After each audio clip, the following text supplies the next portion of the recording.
Today I want to talk about nostalgia. And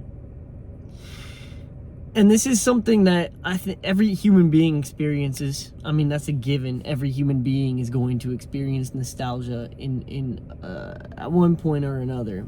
But there's a reason why I want to make this key point. There's a video or audio that's been scrolling around absolutely everywhere for the hot minute. I don't know if it's still popular. I'm an unk. I'm a little bit behind the times. But you'll recognize it. And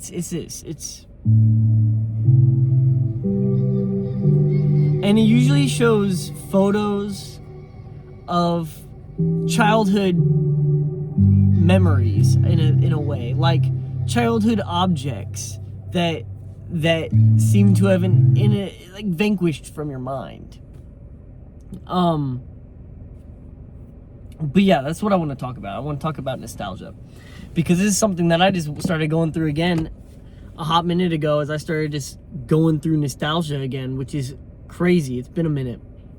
But nostalgia is multiple emotions kind of flooding at you at once. You're scrolling through the past, and you scrolling through this past afflicts many emotions. You get happiness, you get sadness, you get a little bit depressed sometimes. It depends on what you're getting nostalgic about. And there's a lot of times you find a lot of joy and inner peace, which is, I think, what nostalgia was created for. Nostalgia is like a coping mechanism in a way, or it's a way that your body regulates your mood. It's kind of its own way to form pleasure and to kind of show yourself through a different lens. When you're nostalgic, you often get sad because you're just thinking about the past and you're reminiscing about things that have potentially gone away from you, such as relationships, people, pets, just moments in general. It kind of brings into perspective how much we take moments like this for granted. And nostalgia is strange in that sense, because I feel like the times when I feel nostalgic are usually times when I'm already feeling down. And it's kind of like I'm taking it as, it's kind of like dreams, where it has meaning, even though you might not be able to sense the meaning at first. You have to kind of think about it, write it down, process what's happening. It takes so long for your brain to put pieces together. But the way my nostalgia hits is where once I get reminiscent during a sad time, sometimes I'll shed a tear, but at the end of it, I'll feel better. I guess in a way, it's kind of like crying to your parents. I haven't done that in a long time though, but I do remember the feeling I would get when you would cry to somebody. You're so sad in that moment, but after you're done, you feel whole. Like you feel like a weight is lifted off of your shoulder. You feel more complete.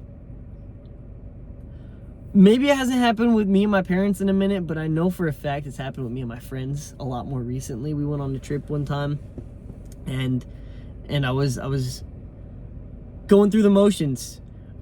I went through a little bit of like an identity crisis in a sense, and because of that, I was constantly reminiscing about who I once was, comparing my present self to my past self. That's a habit I still have, is that every now and then I compare myself to the person I was in the past, which is pretty much the same damn person.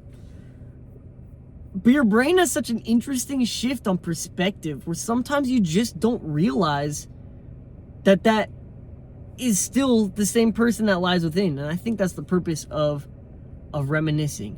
It could kind of bring a sense of inner peace, a way to show you that this is a person you used to be, and the person you used to be, the person you're comparing yourself to, is the same person you've grown into today.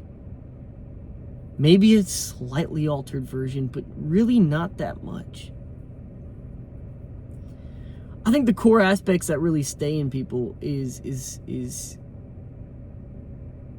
fuck that. I don't even know. Just their whole personality. I think that the personality that they have developed is something that sticks with them for a lifetime.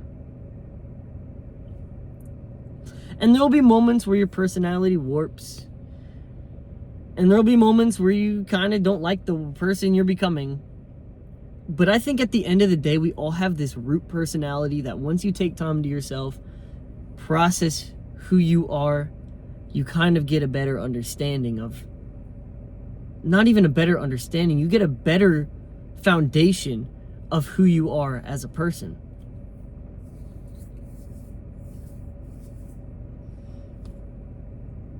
Nostalgia is meant to bring feelings of melancholy, and it's supposed to help you realize this.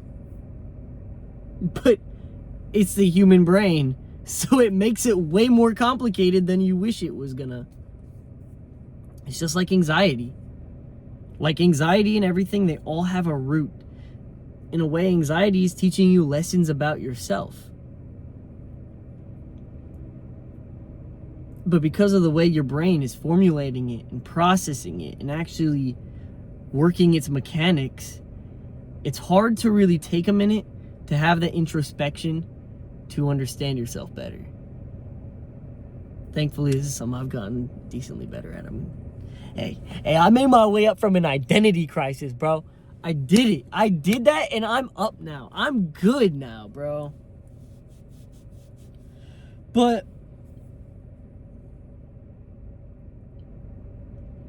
it's also strange, the whole perception thing of how when you compare yourself to the person you were in the past, when reminiscing, it's like you're taking for granted the person you are in the present, or the memories you're making in the present. The most strange thing about getting sad about nostalgia is that you're getting sad about a moment in a past that you can that you kind of forget the moment you're currently in. Because I know dang well in the future, no matter how sad I am in this moment, which is not much at all, I think. I don't know, maybe a little bit. I don't even know. Sometimes it's hard to, emotions are complex like that. But ADHD aside,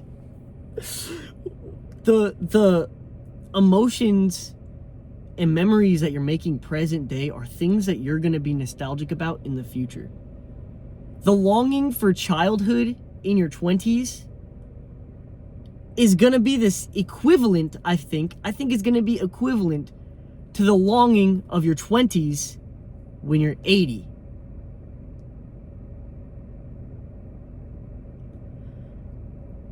It's just a never-ending cycle, which is interesting how that's every aspect of the human brain. Is almost everything is a never-ending cycle. Life puts you back up. You start going somewhere in life. Some shit happens and tanks your mental health and physical health or whatever the fuck right back down. Every time. But as soon as it goes down, it's a guarantee it's gonna shoot back up. Maybe even higher than ever. I saw this one graph that showed that staying in the presence of comfort is a lot less beneficial than taking hits and letting yourself get hurt in the long run. Because if you're constantly staying in a comfortable space, not trying new things, if you're just not wanting to take risks or reminiscing about something, because in a sense, melancholy and reminiscing about the past and nostalgia all come down to you seeking comfort in something that once was, something that currently may be, instead of allowing yourself to take the hit and fall. Because when you take the hit and fall, you'll be probably like, bro, mentally and emotionally, it feels like I have climbed through the pits of hell. But once you get through that, you come out of it the same person, but way more wise and way more complete. I think life as a whole is a series of putting pieces together in a puzzle. And the puzzle, you're not even going to see the puzzle until you're practically on your deathbed. I don't think that the puzzle will ever, I don't think the puzzle will ever be complete until your cycle of life completes.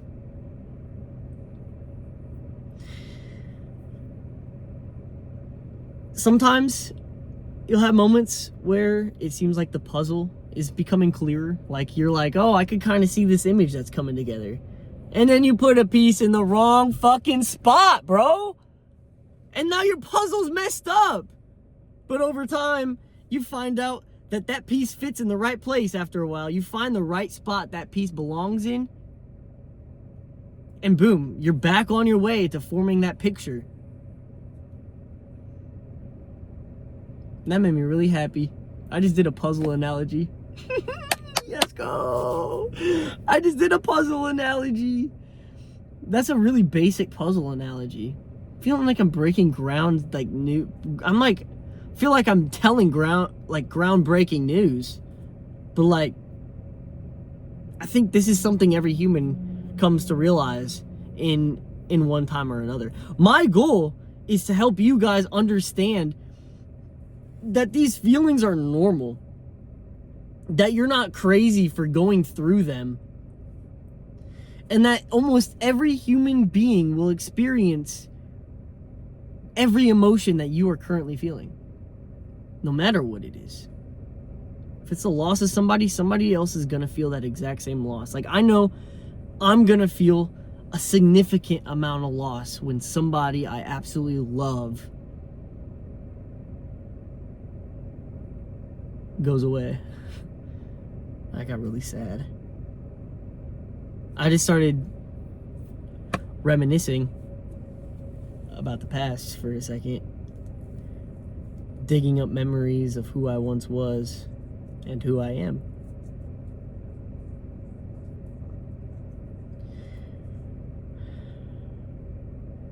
I still feel like this video is gonna be ass.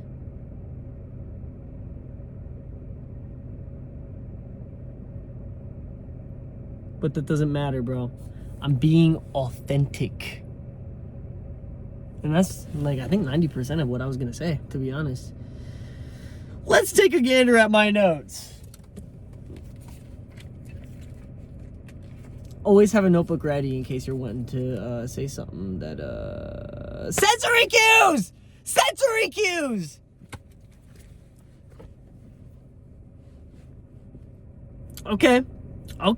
Okay, whenever something bad is happening in your life, your brain will always find a way to try to tell you that. Whether that's through dream interpretation, whether that is from just deep thought and introspection, or whether that's through nostalgia.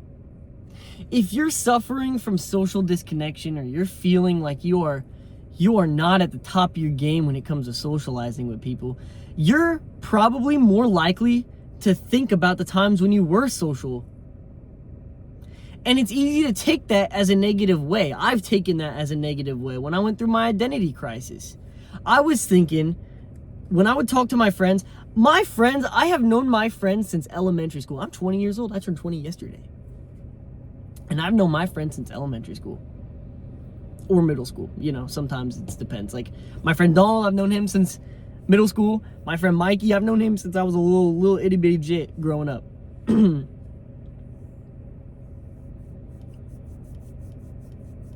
But when I was in that moment, I felt like, even though they were friends forever, I felt like I had to re-friend them. I had to find a way to become their friend again, because it felt like a year of my life was just vanished, taken away in an instant. And I will admit, a lot of it had to do with the habits I had, the habits I formed. I was getting high almost every day. I tried stopping, and then I just like started falling into a pit, and then I finally I got out of it. But getting high does not help you manage emotions or understand yourself as well. At least for me. I know for some people it has its benefits, but for me, that's not it. But I know that in that moment when I was feeling like I needed to find a way on how to be their friend, I was trying so hard to find out how I needed to behave, how I needed to act to be their friend instead of being just me. And that was because of I think is social disconnection. I think that's what I'm pretty damn confident that is what social disconnection is. But during that phase, I kept constantly reminiscing and going through incredibly anxiety-inducing moments where they talk to me and I can't find what to say because I'm constantly like, I don't know what is right or wrong. I don't know what I'm supposed to say right now. But because of me having those moments of nostalgia and thinking about who I once was and comparing who I am now to who I once was then, I just got sadder. It hit me hard, like, pause. No, I would just get sad. I'd think about me back then and how good I was at socializing and constantly questioning, why can't I socialize now? What's wrong with me? Why have I changed in such a version of myself that I absolutely hate? I can't, like someone who can't socialize, someone who went from being an absolute social butterfly to just a hermit who doesn't know how to socialize at all. And it took a lot of time for me to realize that I'm the same person. My jokes are the same. I have, like, my humor is the same. Not my jokes, but my humor is the same. My personality is the same. People view me the same way they viewed me back then. I talked to my friends and they said when I was going through that identity crisis, to them, I still looked and acted like the same person. But I didn't feel like I did.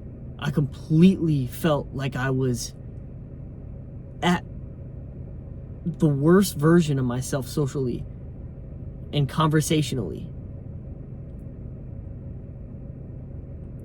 And it wasn't until I learned that when I realized that I needed to just stop thinking.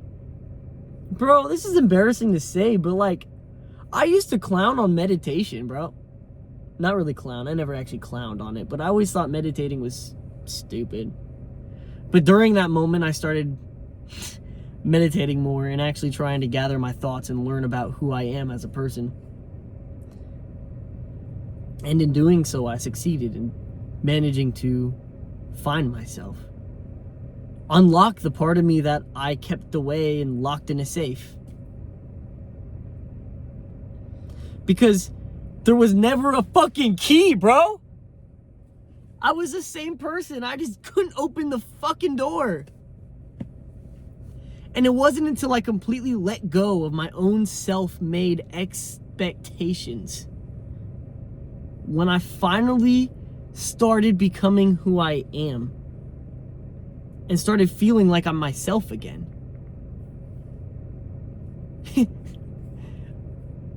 And I'm so happy. I've gone such a long way.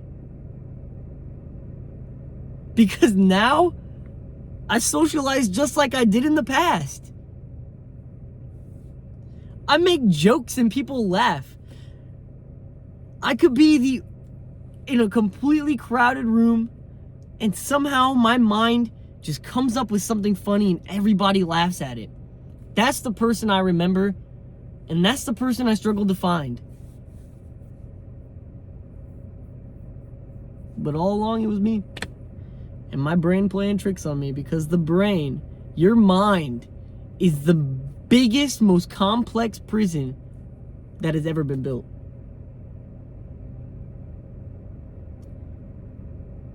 And if you learn how to get rid of that prison, it feels like, I don't know. I'm trying to think of other words besides enlightenment. But it's genuinely like freeing. There's no expectations. I have no expectations set for myself. And when I see that other people have expectations set for me, and if it feels like I'm not meeting those expectations set for me, I get so anxious. I don't know how I'm supposed to behave, and I start freaking out. And then I realize